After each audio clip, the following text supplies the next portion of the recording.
சேர நாடு வேலம் உடைத்தது, பாண்டிய நாடு முத்துடைத்தது, தொண்டை நாடு சான்றோர் உடைத்தது என்பது முதியவருடைய வாக்கு. என்ற முறையிலே சோழ நாடு சோறு உடைத்தது அப்படின்னா நம்ம சோழ நாடு தஞ்சை பகுதி அப்படின்றது மிகவும் பசுமை வாய்ந்த ஒரு பகுதி அப்படின்றத மட்டும்தான் அது குறிக்குமா அப்படின்னு பார்த்தா, ஆன்மீகத்திலையும் சரி வரலாற்றிலையும் சரி எல்லா வகையிலையுமே சிறப்பான நாடு நம்முடைய சோழ நாடு. ஏன் அப்படின்னா, ஒரு நேரத்தில் தெய்வ உலகத்தில் ஒரு பெரிய கூட்டம் நடந்துச்சான். அந்த கூட்டத்தில் எல்லா தேவர்கள் முனிவர்கள் அத்தனை பேரும் கலந்துக்கிட்டாங்க.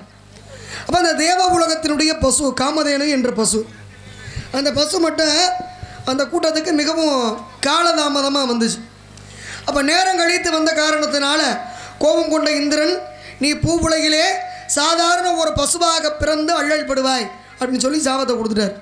இது பூ உலகிலே வந்து பிறந்தது, தன்னுடைய கன்றோடு மிகவும் கஷ்டப்பட்டு அது பூமியிலே வாழ்ந்துக்கிட்டு இருக்கு. அப்படி வாழ்ந்துக்கிட்டு இருக்கும்போது வசிஷ்ட முனிவருடைய உதவியை நாடியது.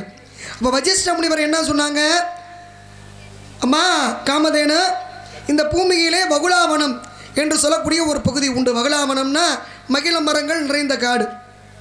அப்போ இந்த மகிழ மரங்கள் நிறைந்த காட்டிலே இருக்கக்கூடிய சிவனை போய் நீ வழிபட்ட அப்படின்னு சொன்னால் உனக்கு வந்து இந்த சாப விமோச்சனம் கிடைத்து நீ மீண்டும் தெய்வ உலகம் செல்ல உனக்கு ஒரு வாய்ப்பு கிடைக்கும் அப்படின்னார். அது மாதிரியே அதுவும் பூமியிலே வந்து அந்த அவர் சொன்ன அந்த வகுலாவனம் அப்படின்ற இடத்துல போய் சிவனை வழிபடணும் அப்படின்னா அபிஷேகம் பண்ணணும்ல. அபிஷேகம் பண்ணால் என்ன வேணும், பாத்திரம் வேணும். என்ன பாத்திரத்தை வச்சு அது அபிஷேகம் பண்ண பசு. அப்போ என்ன பண்ணுச்சா, தன்னுடைய காது இருக்கு இல்லையா, இந்த காதில் நீர் எடுத்து கொண்டு வந்து சிவனுக்கு அபிஷேகம் செய்தது. அப்போ சிவபெருமான் சோதிச்சார், சரி காதில் நீர் எடுத்துகிட்டு வருது, இதை தடுத்தோம்னா இது என்ன பண்ணணும்னு பார்ப்போம் அப்படின்னு சொல்லி ஒரு வேங்கையாக மாறி அது செல்லும் வாசலை அடைத்து நின்னார். அப்படியே வாசலை அடைத்து நிற்கும்போது அப்போ இந்த பசு சொன்னதா, இந்த மாதிரி நான் சிவனுக்கு போய் பூஜை பண்ணணும், எனக்கு இன்றைக்கி ஒரு நாள் மட்டும் வாய்ப்பு கொடு, நான் போய் பூஜை பண்ணிவிட்டு திருப்பி உங்கள்கிட்டே வந்துடுறேன் அப்படின்னு சொல்லும்போது அந்த வேங்கையாக இருந்த சிவபெருமான் அதற்கு வழி விட்டாரான். அப்போ போய் இது ஈஸ்வரனை வழிபட்டுச்சா. அப்படி சிவனை வழிபட்டு தன்னுடைய கொம்பால் அந்த பாறையை அப்படி கீறிச்சா. அப்படி கீறினதுனால இன்றைக்கும் நிறைய பெருமைகள்லாம் உண்டு. என்ன அப்படின்னா, இன்றைக்கி அந்த சிவபெருமான் வேங்கை என்ற புலியாக மாறி அந்த பசுவினுடைய வாசலை அடைத்த காரணத்தினால இன்றைக்கி நம்ம புதுக்கோட்டைக்கு பக்கத்தில் வேங்கை வாசல், திருவேங்கை வாசல் அப்படின்னு சொல்லி ஒரு ஊர் உண்டானது. அது மட்டும் கிடையாது, அந்த பசு தன்னுடைய காதால் போய் நீர் எடுத்து அபிஷேகம் பண்ணுச்சு இல்லையா, அப்படி அபிஷேகம் பண்ணதுனால தான் பசுவுக்கு கோ அப்படின்னு பேர் உண்டு, காதுக்கு கர்ணம் அப்படின்னு பேர் உண்டு. அப்போ பசு என்றது தன்னுடைய காதிலே நீர் எடுத்து சிவனை அபிஷேகம் செய்ததுனால அந்த இடத்துக்கு கோ கர்ணம், திருக்கோகர்ணம் அப்படின்னு இன்றைக்கும் புதுவைக்கு பக்கத்தில் ஒரு ஊர் உண்டு. அங்கே இருக்கக்கூடிய ஈசனை வழிபட்டு அந்த பாறையிலே தன்னுடைய கொம்பால் அப்படி கிழிக்கும்போது அதிலிருந்து கபில தீர்த்தம் என்று சொல்லக்கூடிய தீர்த்தம்லாம் உருவாச்சு. இப்படி கதைகள்லாம் இங்கே நடந்ததாக கூறப்படுகிறது. அப்படி ஒரு பெருமையான இடம்.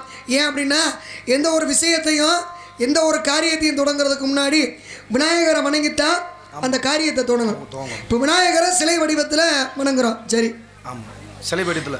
ஆமாம். இல்லை அப்படின்னா வீட்டில் என்ன பண்ணுவான், ஒரு மஞ்சள் பொடியில் பிடிச்சி வச்சாலும் பிள்ளையார் தான், சாணத்தில் பிடிச்சி வச்சாலும் பசுவினுடைய சாணத்தில் பிடிச்சி வச்சாலும் பிள்ளையார் தான். ஏன்னா மிக மிக எளிமையான தெய்வம் யார் அப்படின்னு சொன்னால் அது விநாயக பெருமான். இன்றைக்கி பார்த்தீங்கன்னா நம்ம ஊரில் ஒரு இது சொல்லுவாங்க, அரச மரத்துக்கு அடியில் வந்து பிள்ளையார் இருக்கார். ஏன் அரச மரத்துக்கு அடியில் பிள்ளையார் இருக்கார்? வேறு மரத்தில் இருந்திருக்கலாம். அப்போ அரச மரத்துக்கு வைக்கிறாங்க, வேறு மரத்துக்கு. இப்போ வேம்பு அப்படின்றது தெய்வீகம் பொருந்திய மரம். ஆனால் குறிப்பாக அரச மரத்துக்கு கீழே வைக்கிறதுக்கு என்ன காரணம் அப்படின்னு கேட்டிங்கன்னா, பொதுவாக நம்ம நாட்டில் ஒரு பழமொழி சொல்லுவாங்க, அரசனை நம்பி புருஷனை கைவிடக்கூடாது பழமொழி அப்படின்னு சொல்லுவாங்க. என்ன அப்படின்னா, அரசு அப்படின்றது அந்த மரம். அப்போ இந்த அரசு மரம் என்ன, அதனுடைய தன்மை என்னன்னு கேட்டிங்கன்னா, கற்பப்பை ஏதாவது கோளாறு இருந்தால் பெண்களுக்கு அதை அந்த காற்று மூலமாக அதை வந்து சுத்தப்படுத்தி அந்த அந்த அதை வந்து தூய்மைப்படுத்தக்கூடிய தன்மை அந்த அரச மரத்துக்கு உண்டா. அப்போ தினந்தோறும் நம்முடைய முன்னோர்கள் என்ன பண்ணாங்க, வைத்தியத்தோடு ஆன்மீகத்தையும் நமக்கு கற்றுத்தந்தார்கள். அப்போ பிள்ளையார் சிலை எங்கே வச்சா அவங்களே போய் கும்பிட ஆரம்பிச்சிருவாங்கல்ல அப்படின்ற எண்ணத்தோடு அந்த அரச மரத்தில் இருக்கக்கூடிய அந்த விநாயகரை அப்படி நீரை ஊற்றி அப்படி சுற்றி வணங்கும் போது அந்த அரச மரத்தினுடைய காற்றுப்பட்டு ஏதாவது உடலிலே கோளாறுகள் இருந்தாலும் அதனால் சரியாகும் அப்படின்றதுக்காக சொல்லதான். அதுக்காக அரசனையே நம்பிக்கிட்டு புருஷனை கைவிடக்கூடாதுல்ல. அப்போ அரச மரத்தையே சுற்றிக்கிட்டே இருந்தால் அதுவும் சரியாக வராது அப்படின்னு ஒவ்வொன்றிலையும் ஒவ்வொரு காரணங்கள் உண்டு. இன்றைக்கும் பார்த்தீங்க அப்படின்னா அனலாசூரன் அப்படின்னு சொல்லி ஒரு அசுரர் இருந்தார். அவர் பேரே அனல் தான். என்ன பண்ணுவாரா, நெருப்பினுடைய படிப்போம். அவரை யாராலும் எதுவுமே ஜெயிக்க முடியலை. தேவரெல்லாம் போய் சண்டை ஓட்டு பார்த்தாங்க, தோத்து போயிட்டாங்க மட்டும் பேர். அப்போ பிள்ளையார் போனார். இறுதியாக போனவர் அவரும் சண்டை ஓட்டு பார்த்தார். ரொம்ப நாளாக சண்டை நடக்குது. இறுதியாக கோபத்தில் படக்குன்னு அந்த அனலாசுரனை தூக்கி அப்படி வாய்க்குள்ளே போட்டு முழுங்கிட்டார். அவர் யார்? அனல். அனல் உள்ளவனை உள்ள வயிற்றுக்குள்ளே முழுங்கினா என்ன ஆகும்? நெருப்பு. அப்படி உடம்பெல்லாம் தகிக்குது. யாருக்கு? பிள்ளையாருக்கு. தாங்க முடியலை. எல்லா முனிவர்களும் என்னென்னமோ வைத்தியம் பண்ணி பார்த்தாங்க, ஒன்றும் பண்ண முடியல. இறுதியாக ஒரு முனிவர் என்ன பண்ணார், கொஞ்சம் அருகம்புல்லை எடுத்து விநாயகருடைய தலையில் வச்சு அப்படி நீரை ஊற்றும் போது அந்த வெப்பம் பூரா தணிந்து குளிர்ச்சி தன்மை கிடைத்ததாம். அதனால தான் இன்றைக்கி விநாயகருக்கு அருகம்புல் வச்சு கும்பிட்டோம் அப்படின்னு சொன்னால் அவருடைய மனம் குளிர்ந்து நமக்கு அருள் கொடுப்பார் அப்படின்னு சொல்லி நமக்குள்ள இன்றைக்கி ஒரு நம்பிக்கை உண்டு.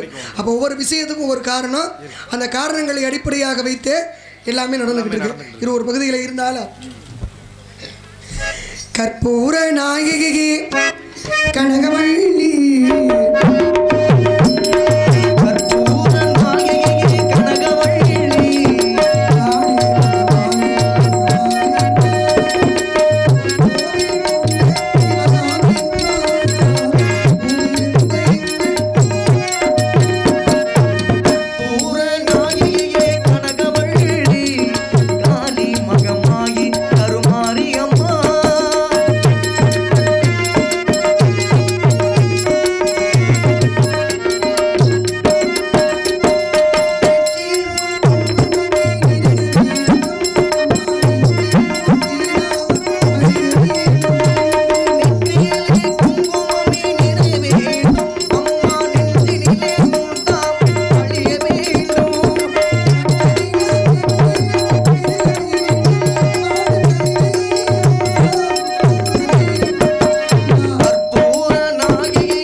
ஏன்னா கோபாலன், மாதவன், ஆமா, கேசவன் கேசவன் அப்படின்னு எத்தனையோ பேர்களில் ஆமா கிருஷ்ண பரமாத்மாவை நம்ம சொல்லிகிட்டு இருக்கோம். இந்த கிருஷ்ண பரமாத்மாவினுடைய வடிவத்தில் பார்த்தீங்க அப்படின்னா அவர் குழந்தையாக இருக்கும்போதும் சரி, அவர் கொஞ்சம் இள வயதாக இருக்கும்போதும் சரி, இந்த தலையில் பார்த்தீங்கன்னா ஒரு மயில் இறகு வச்சுருப்பார். ஏன் கிருஷ்ண பரமாத்மா மயில் இறக தன்னுடைய தலையிலே சூடிக்கொண்டார்? இதுக்கு ஒரு நல்ல ஒரு அருமையான ஒரு கதை உண்டு. என்ன அப்படின்னு கேட்டிங்கன்னா, அவர் ராம அவதாரம் எடுக்கும்போது இந்த ராமனுக்கு மிகுந்த தண்ணீர் தாகம் ஏற்பட்டது. எப்போ? வனவாசத்தின் போது. அப்போ தண்ணீர் தாகத்தால் எங்கெங்கேயோ தேடி பார்த்தாரு, நீர்நிலை எதுவுமே கிடைக்கல. அப்போ ராமர், சீதை, லட்சுமணன் 3 பேரும் அப்படி தண்ணீர் தாகத்தில் கொஞ்சம் தயங்கி கொஞ்சம் சிரமத்தில் இருக்காங்க. அப்போ அங்கே ஒரு மயில் வந்ததான். வந்த மயில் ராமனை பார்த்து சொல்லிச்சான், ராமா உனக்கு இப்போ குடி தண்ணீர் தானே வேணும், தாகத்தை தீர்க்கணும், என் பின்னாடி வா, உன் மனைவி உன் தம்பியை அழைத்து கொண்டு நான் உனக்கு வழிகாட்டுறேன். அங்கே ஒரு நீர்நிலை உண்டு, அங்கே நீ தண்ணீர் குடிச்சிட்டு அந்த இடத்துல ஓய்விடு அப்படின்னு சொல்லி ராமரை கூட்டிகிட்டு போச்சு. அப்போ இவங்க 3 பேரும் பின்னாடியே போனாங்க. அப்போ பின்னாடி வர்ற இவங்களுக்கு அடையாளம் தெரியணும் அப்படின்னு சொல்லி தன்னுடைய மயில் இறகுகளில் ஒவ்வொரு இறகாக பிச்சு பிச்சு அப்படியே அடையாளத்துக்கு போட்டுக்கிட்டே போச்சான். அப்படி போட்டுக்கிட்டே போகும்போது வெகு தொலைவு வந்த பிறகு ஏன் ராமர் நினச்சிருந்தாருன்னா தன்னுடைய வில்லால் அம்பால் ஒரு சுனையவோ ஒரு நீர் ஊற்றியோ ஏற்படுத்தியிருக்க முடியாதா? முடியும்ல. ஏன்னா இந்த மயிலுக்கு பெருமை கொடுக்கணும் அப்படின்றதுக்காக இப்படி ஒரு விஷயம் நடக்குது. அப்போ இந்த இறகுகளை பிச்சு இது போட்டுக்கிட்டே போது இவங்களும் பின்னாடியே போய்கிட்டே இருந்தாங்க. அப்படி போகும்போது குறிப்பிட்ட ஒரு இடத்துல நீர்நிலை இருந்தது. அப்போ அவங்க தண்ணீர் தாகம்லாம் தணிச்சுக்கிட்டு அந்த இடத்துல ஓய்வெடுத்துட்டு மீண்டும் அந்த வழியை வர்றாங்க. போன வழியை வந்து பார்த்தா அந்த மயில் இறந்து கிடந்துச்சான். அப்போ ராமர் வருத்தப்படுறாரு. என்ன அப்படின்னு பார்த்தா, ராமருக்கு அந்த நீர் தடாகத்தை காமிக்கணும் அப்படின்றதுக்காக தன்னுடைய ஒவ்வொரு இறகுகளாக பிச்சு பிச்சு போட்டுச்சுல்ல, அதனால் அதனுடைய உடல்நலம் குன்றி அந்த மயில் இறந்து போச்சு.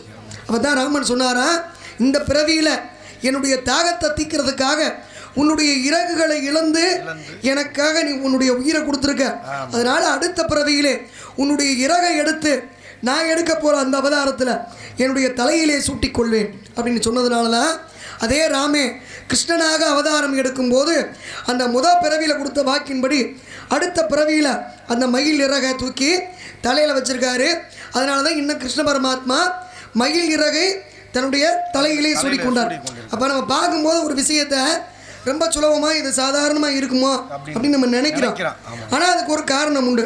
இன்றைக்கி இப்போ பாருங்கள், நம்ம மதுரையில் நம்ம எங்கே இருக்கோம்? பாண்டி கோயிலில் இருக்கோம். பாண்டி கோயிலுக்கும் இங்கே இந்த பகுதிக்கும் சோழ நாட்டுக்கும் பாண்டி கோயிலுக்கும் சம்மந்தம் இருக்குது அப்படின்னா நீங்கள் நம்புவீங்களா? எனக்கு தெரியல. இல்லை, தெரிகிறது இல்லை, தெரிஞ்சுக்கணும்ல. நம்ப முடியாத விஷயமா. ஆமாம், இருக்கிற பேசும்போது தானே ஒரு விஷயம் தெரியும். ஆமாம். இப்போ அக்கா சொல்லும்போது உங்களுக்கு அது புரியுங்களா? ஆமாம். இப்போ வேறவங்க ஏதாவது சில விஷயங்கள் பேசும்போது அதை நம்ம தெரிஞ்சுக்கலாம். ஆமாம். ஏன் அப்படின்னு கேட்டிங்கன்னா, அப்படி அதே எப்படி பாண்டி கோயிலுக்கும் இங்கே இதுக்கும் சம்மந்தம் இருக்கும் அப்படின்னா, ஏன்னா சிலப்பதிகாரத்தினுடைய அடிப்படை, அந்த அடிப்படையினுடைய முடிவு தான் மதுரையில் என்ன இருக்குது இன்றைக்கி இருக்கக்கூடிய பாண்டி கோயில். ஏன் அப்படின்னு கேட்டிங்கன்னா, பூம்புகாரிலே மாதவி மேலே தன்னுடைய ஆசையால் மாதவி கோவலனை ஏமாத்தலை. மாதவியினுடைய தாய் தான் கோவலனிடம் பொண்ணையும் பொருளையும் வாங்கி ஏமாத்துறாங்க. அப்போ மாதவிக்கும் கோவலனுக்கும் கருத்து வேறுபாடு ஏற்படுது. அப்படி கருத்து வேறுபாட்டிலே 2 பேரும் பிரிஞ்சிடுறாங்க. அப்படி பிரிந்து கோவலன் மீண்டும் கண்ணகியோடு வாழலாம் அப்படின்னு இணைகிறார். அப்படி இணையும் போது கையில் எந்த பொண்ணும் பொருளும் இல்லை. நல்ல செல்வேந்திர வாழ்ந்த ஒருத்தவங்க எதுவுமே இல்லை அப்படின்னா அந்த உலகம் மதிக்குமா? மதிக்காது. சரி, அப்போ நம்மளை தெரியாத ஊர் எதுன்னா மதுரை. அங்கே போய் பொழைச்சிக்கிறோன்னு சொல்லி தான் அங்கே வர்றாங்க. அப்படி வந்த இடத்துல பிழைப்புக்காக வேற வழி இல்லை, எந்த பொருளும் இல்லை. அவளிடம் இறுதியாக இருந்த அந்த சிலம்புகளிலே ஒரு சிலம்பை கழட்டி கொடுத்தா, கொண்டு போய் வித்துட்டு வாங்க. இவர் விற்க போன நேரமாக காலமாக அன்னைக்கு மதுரை ஆண்ட நெடுஞ்செழிய பாண்டியனுடைய மனைவியான கோப்பெருந்தேவியினுடைய சிலம்பு தவறி போச்சு. அப்படி தவறி போகும்போது தவறாக குற்றஞ்சாட்டப்பட்டார் கோவலனை கொண்டு வருக அப்படின்னு சொல்கிறதுக்கு பதிலாக கொண்டு வருக அப்படின்னாங்க. மதுரையிலே கோவலன் பொட்டலில் கொண்டு விட்டாங்க. இறுதியாக வந்தால் கண்ணகி நீதி கேட்டு, ஆனால் பாண்டியம்மன்னா நியாயமாடா, இப்போ தான் என் புருஷனே மனம் திருந்தி ஏன் கூட வாழலான்னு வந்தேன், ஓ ஊரை நாடி ஓ மதுரையை நம்பி இங்கே வந்தமே, இப்படி அநியாயமாக தீர்ப்பு சொல்லி என் புருஷனை கொண்டு விட்டு இவர் தீர்ப்பா சொன்னார், கொண்டு வருகன்னு சொல்கிறதுக்கு பதிலாக கொண்டு வருகன்ட்டாங்க. அதாவது ஒரு எழுத்து மாறுறதுனால எவ்வளோ பெரிய ஒரு கதையை மாறி போச்சு பாருங்க. ஏன்னா விதி அதான நடக்கணுன்றதான விதி. அப்போ என்ன ஆகுது அப்படின்னா, கோபத்திலே கண்ணகி அம்மா என்ன பண்ணாங்க, அந்த மீதி தன்னுடைய காலில் இருந்த ஒரு சிலம்பை உடைக்கும் போது அங்கே உள்ளே இருந்தது மாணிக்கம், நம்ம பாண்டிய மன்னனுடைய மீதி இருந்த சிலம்பில் இருந்தது முத்து. அப்போ உண்மை புலன்பட்டது, வருத்தப்பட்டார், வேதனைப்பட்டார் பாண்டிய மன்னே. தான் அமர்ந்திருந்த சிம்மாசனத்தில் இருந்தே இப்படி தவறான ஒரு வார்த்தையை சொல்லி ஒரு பெண்ணோட வாழ்க்கையை நம்ம கெடுத்துட்டோமேனு யார் அவர் என்னன்னு கேட்கல, நியாயத்துக்கு பயந்து இறந்து போயிட்டார். அவர் இறந்து போயிட்டாருன்னு அவருடைய மனைவியான கோட்பெருந்தேவி அம்மாவும் இறந்து போயிட்டாங்க. இதோட கதை முடிஞ்சு போச்சா? கண்ணகி மதுரை எரிச்சா? பிறகு இன்றைக்கும் மலையாளத்து பகுதியிலே அது என்ன மங்களதேவி கண்ணகி கோவில் அப்படின்னு கண்ணகிக்கு ஆலயம் உண்டு. இதோட முடிஞ்சிருச்சா அப்படின்னு பார்த்தா முடியலை. என்னன்னா, அந்த பாண்டிய மன்னனுடைய ஆன்மா இந்த தவறை நினச்சி தவம் பண்ணுச்சான். அப்படி தவம் பண்ணும்போது சிவன் காட்சி கொடுத்து, உனக்கு என்னப்பா வர வேணாம், தெரியாமல் தானப்பா தீர்ப்பு சொன்னேன், சரி மீண்டும் நீ மதுரை ஆள் அப்படின்னார். ஆனால் என்ன பண்ணார் பாண்டிய மன்னன், இனிமேல் எனக்கு இந்த அரச பொறுப்பு வேணாம், நான் இனிமேல் நாட்டை ஆளும் மன்னனாக இருக்க மாட்டேன், தெரிஞ்சோ தெரியாமையோ என்னால் ஒரு பெண்ணோட வாழ்க்கை கெட்டு போச்சு, அதனால் நான் இந்த இடத்துல இருக்க போகிறேன், இனிமேல் என்னையை தேடி நியாயம்னு கேட்டு வர்ற மக்களுக்கு நான் நியாயத்தை சொல்லணும் அப்படின்னு சொல்லி அங்கேயே குடிகொண்டார் தவத்தாலே. அப்படி தவத்திலே குடிகொண்டிருக்கும் போது இன்றைக்கி நம்ம கரூர் பகுதியில் இருந்து பெரியசாமி வள்ளியம்மை அப்படின்ற 2 தம்பதியர்கள் நம்ம இன்றைக்கி இருக்க பாண்டி கோயில் வழியில் அன்னைக்கு காடாக இருந்துச்சா. அப்படி வரும்போது அந்த பக்கத்தில் உறங்குறாங்க இரவில். அப்போ கனவுல 8 அடி கீழே நான் வந்து இருக்கேன், என்னை எடுத்து வணங்குங்க அப்படின்னு ஜடாமுடியோடு அந்த பாண்டி முனீஸ்வரர் சொன்னாரா.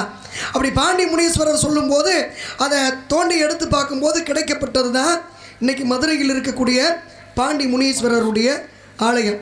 எங்கே ஆரம்பித்து எங்கே முடிக்குது பாருங்க. சிலப்பதிகாரத்தில் ஆரம்பித்து பாண்டி கோயிலில் போய் முடிஞ்சு போச்சு. அப்போ வேறு ஒரு விதை அப்படின்றது எங்கே தொடருது, அதனுடைய முடிவு அப்படின்றது இன்னும் போய்கிட்டே தான் இருக்கும். அப்போ அப்படி பார்க்க போனோம் அப்படின்னா அங்கே எத்தனை ஆலயங்கள் உண்டு. ஆமாம், அங்கே பார்த்தோம்னா இன்றைக்கி ஆண்டிச்சாமி இருக்கார், சமயக்கருப்பை இருக்கார். சமயக்கருப்பை பார்த்தீங்கன்னா தலை தனியாக இருப்பார், முண்டம் தனியாக இருப்பார். ஏன்னா வெள்ளைக்காரர் ஒருத்தர் உள்ளே போகும்போது வேட்டைக்கு எதுவும் சிக்குமானாராம். இவர் எந்த பதிலும் சொல்லலையா, சமயக்கருப்பு சொல்லாமல் இருந்தோன்னு போயிருக்காரு, ஒன்றும் கிடைக்கலையா. திரும்பி வரும்போது தனித்தனியாக விட்டுவிட்டார். அதே மாதிரி இன்றைக்கி அப்படி உருவங்களோடெல்லாம் காட்சி தரக்கூடிய தெய்வங்கள் எல்லாம் இருக்குது, வரலாறுகள் உண்டு, கதைகள் உண்டு. இதெல்லாம் ஒரு பக்கம் இருந்தாலும் எங்கள் அப்பா காட்டுக்கு போகணுன்றிருக்கார், காவலுக்கு போக சொன்னார். ஆனால் என்னுடைய தோழிகளுடைய வரவிற்காக எதிர்பார்த்து கொண்டிருக்கிறேன். குலப்பழக்கம்னு வேற சொல்லியிருக்காரு. தோழிகள் இருந்தால் தானே காவலுக்கு போக முடியும். ஆனால் ஒருத்தரையும் காணாமே, வரட்டும் எதிர்பார்ப்போம்.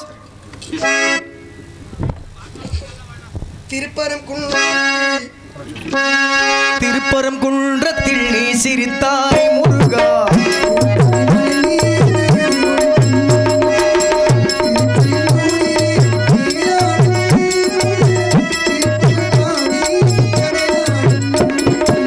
திருப்பரங்குன்ற